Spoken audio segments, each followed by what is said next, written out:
बिस्मिल्लाहिर्रहमानिर्रहीम। अस्सलाम वालेकुम दोस्तों, मैं हूं सईद और आप देख रहे हैं सईद सॉल्यूशन यूट्यूब चैनल। दोस्तों, आज की इस वीडियो में हम MPPT चार्ज कंट्रोलर के हाइब्रिड मोड को समझेंगे। फिर चाहे वो किसी भी कंपनी का हो, MPPT चार्ज कंट्रोलर किसी भी ब्रांड का हो और 12 वोल्ट हो, 24 वोल्ट हो, लेकिन उसके अंदर जो हाइब्रिड का फंक्शन है वो किस तरह काम करता है, आज इसको एक्सप्लेन करेंगे। तो चलें जल्द से जल्द वीडियो को शुरू करते हैं। तो देखें दोस्तों, आमतौर पर क्या होता है कि आप MPPT चार्ज कंट्रोलर के साथ बैटरी कनेक्ट करते हैं और जैसे ही उसके साथ सोलर कनेक्ट करते हैं तो क्या होता है कि ये अपनी पावर को जो सोलर प्लेट से है उसको लाकर आपकी बैटरी को देता है और बैटरी से आप अपने DC लोड को चलाना शुरू कर देते हैं। अब DC लोड को जब जहां तक चलाने की बात है, यहां तक तो समझ में आती है कि सोलर प्लेट MPPT को पावर देती है, MPPT आपकी बैटरी को देता है और बैटरी से आप अपने DC लोड को चलाते हैं। लेकिन अगर आप इसके साथ एक UPS चलाते हैं और उस UPS की बिजली को आप चाहते हैं कि मैं जो सोलर प्लेट से आने वाली पावर है उसको मैं ज़्यादा से ज़्यादा उसका फ़ायदा उठाऊं, तो आप क्या करते हैं कि UPS की बिजली को बंद कर देते हैं। अब इस चीज़ को हम कैसे समझेंगे, यहाँ चार्ट की मदद से और MPPT की मदद से आज इसको समझते हैं। एक दफ़ा आपने इस चीज़ को समझ लिया, कभी आपको किसी से पूछने की ज़रूरत नहीं होगी। तो देखें, सबसे पहले हम जाते हैं, एक अदद ये है सोलर प्लेट हमारी, ठीक है जी। आप एक सोलर लगाते हैं और उसके साथ एक लगाते हैं MPPT, ठीक है। ये आपने MPPT लगा दिया और उसके बाद हम ये लगाते हैं अपनी एक अदद बैटरी, ठीक है जी। ये बैटरी आ गई। अब सोलर पावर देता है MPPT को, दो तारें प्लस और माइनस की, और यहां से दो तारें प्लस और माइनस की आती हैं हमारी बैटरी के अंदर।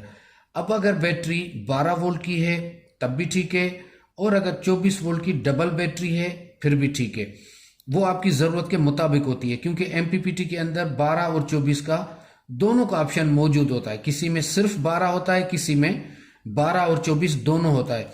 किसी को मैन्युअली सिलेक्ट करना पड़ता है 12 पे और या 24 पे, लेकिन किसी के अंदर जैसे ही आप बैटरी कनेक्ट करेंगे तो वो ऑटो डिटेक्ट कर लेता है और फिर वो 12 या 24 जो भी बैटरी होगी उतनी पावर को वो आगे भेजना शुरू कर देता है। तो आज हम समझते हैं 12 वोल्ट की एक बैटरी के साथ, ठीक है। अब आप इस बैटरी से अपना DC लोड चलाते हैं, ठीक है। यहां तक याद रखें कि आप अपने DC लोड जो पंखे लाइटें हैं वो चलाते हैं, लेकिन इस बैटरी के साथ एक UPS भी कनेक्ट है, ठीक है। ये आपका आ गया UPS, ये इस बैटरी के साथ कनेक्ट है और इस UPS की एक सिंगल लाइन जाती है आपके लोड के लिए, ठीक है। ये लोड चल रहा है और यहां पर एक UPS के साथ एक बोर्ड लगता है जिसमें 3 पिन स्विच लगता है। किसका? UPS का। 220 की सप्लाई जो आप देते हैं वो इस बोर्ड से आप लेते हैं। ये AC 220 ये आप UPS को देते हैं और यहां से 12 वोल्ट की जो दो तारें हैं वो बैटरी के अंदर चली जाती हैं। अब क्या होता है कि जैसे लाइट होती है तो ये लाइट को बाईपास करके UPS आपके लोड को चलाता है। जैसे ही लाइट कट ऑफ हो जाती है तो ये बैटरी मोड पर जाता है और आपकी बैटरी से पावर लेके आपके लोड को चलाता है। लेकिन आपने सोलर भी लगा रखा है, एक MPPT भी लगा रखा है और बैटरी के साथ उसको कनेक्ट भी कर दिया है, तो अब इसका फायदा क्यों ना उठाएं।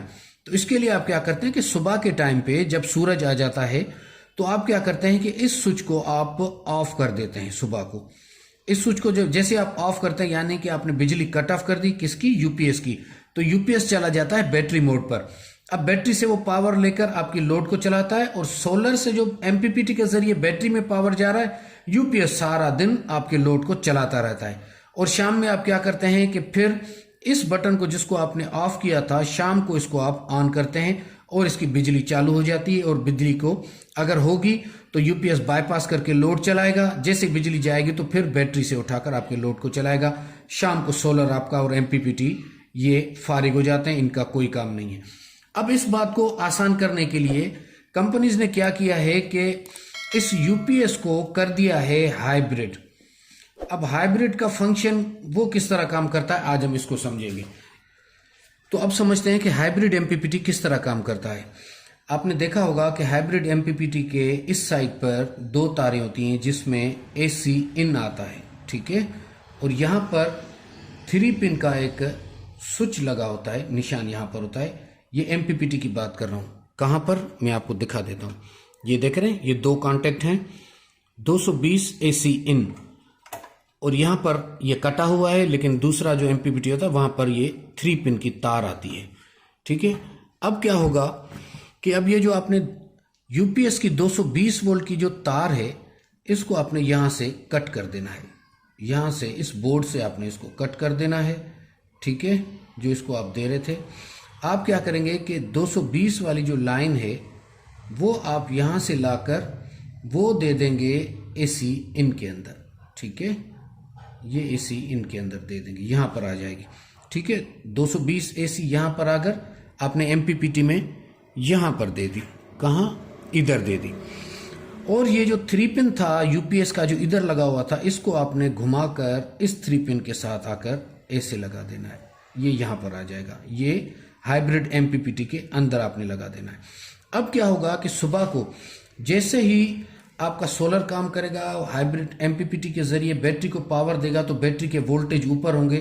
तो हाइब्रिड एमपीपीटी के अंदर एक सेटिंग होती है कि 23 वोल्ट, 24 वोल्ट, या जहां पर भी आपने इसकी कमांड दी होगी, जब उस तक इसके बैटरी के वोल्टेज पहुंचेंगे तो क्या करेगा, सुबह के टाइम पे ये जो एसी इन आपने दिए ना, इसको ये यहां से पहले ये ऑन होगी, ये अंदर से एमपीपीटी इसको बिजली को काट देगा। जैसे आपने सुबह मैन्युअली इस बटन को बंद किया था, यहां पर हाइब्रिड एमपीपीटी चार्ज कंट्रोलर खुद से बिजली को बंद कर देगा। जैसे ही एमपीपीटी यूपीएस की बिजली को बंद करेगा, यूपीएस फिर चला जाएगा बैटरी मोड पर, सोलर हाइब्रिड के जरिए, सोलर एमपीपीटी के जरिए बैटरी को पावर देगा, और ये सारा यूपीएस आपका लोड चलाता रहेगा। शाम को जब आपके वोल्ट्स 22 होंगे, या फिर जो सेटिंग आपने यहां पर एमपीपीटी को दी होगी, एमपीपीटी की 2 सेटिंग्स होती है, मिनिमम और मैक्सिमम बैटरी के वोल्टेज के, कब इसको हाइब्रिड मोड पर जाना चाहिए और कब इसको सोलर मोड पर जाना चाहिए। ये सेटिंग्स आपने दी होंगी, यानी कि सुबह को जब वोल्टेज बढ़ जाएंगे तो ये आ जाएगा सोलर मोड के ऊपर, यानी कि बिजली को काट देगा, तो ये सोलर से पावर देकर, बैटरी को देकर यूपीएस अपने लोड को चलाएगा। और शाम को जब बैटरी वोल्टेज 22 हो जाएंगे, या 22.5, या फिर जो भी आपने सेटिंग दी होगी, तो फिर ये हाइब्रिड मोड पर चला जाएगा, ये इस बिजली को खोल देगा। तो यहां से जो बिजली आपने दी थी वो यूपीएस को मिल जाएगी, वो बाईपास करके आपके लोड को चलाएगा। या फिर जब लाइट चली जाएगी तो बैटरी मोड पर जाएगा और आपके लोड को चलाएगा। तो कहने का मकसद ये है कि यहां से जो आप इसको एसी इन देंगे और यूपीएस की तार जो आप 3 पिन वाली यहां पर लगाएंगे, सुबह के टाइम पर जब सूरज होगा तो ये उस बिजली को सिर्फ कट ऑफ करेगा, और शाम के टाइम जैसे ही बैटरी के वोल्टेज कम हो जाएंगे तो ये इस बिजली को फिर दोबारा चालू कर देगा और आपकी बिजली बहाल हो जाएगी। यानी सारा दिन आपकी बिजली बंद रहेगी। ठीक है, इससे फायदा यह होगा कि आपके यूनिट्स बचेंगे, बिजली बचेगी। बाकी अगर आप ये चाहते हैं कि ये 220 वोल्ट हमारी इस बैटरी को भी चार्ज करे, तो फिलहाल एमपीपीटी में इस तरह का ऑप्शन नहीं आता। फ्यूचर में कोई आ जाए तो वो अलग बात है। हाइब्रिड का सिर्फ ये फंक्शन है कि वो आपकी बिजली को मैन्युअली, जो आप बटन को यहां से ऑन और ऑफ कर रहे थे, ये इसको ऑटो पे कर देगा। बस हाइब्रिड का इतना सा फंक्शन है। उम्मीद है कि यहां तक आपको बात समझ आ गई होगी।